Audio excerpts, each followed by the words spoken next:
Is piercing jewelry any different to clean than your other jewelry? Hi, I'm Christine from BriteCo Jewelry and Watch Insurance. Today we're going to talk about how to clean and maintain your piercing jewelry. Before diving into the cleaning process, it's important to prepare properly. You're going to want to wash your hands thoroughly. You're going to want to have a clean workspace. And when you remove the jewelry, you're going to want to place it into some kind of small container. Oftentimes piercing jewelry can be very small and easy to lose. To clean your piercing jewelry, you can use a few different options.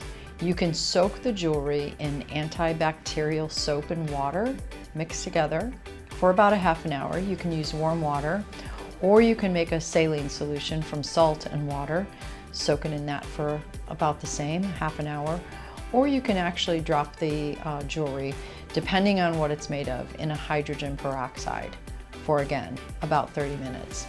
After that, you can wipe it with a soft, wet cloth and then just towel dry. Properly cleaning and sanitizing your jewelry is one way to protect it. You should also protect against loss, theft, or damage by insuring your jewelry with BriteCo.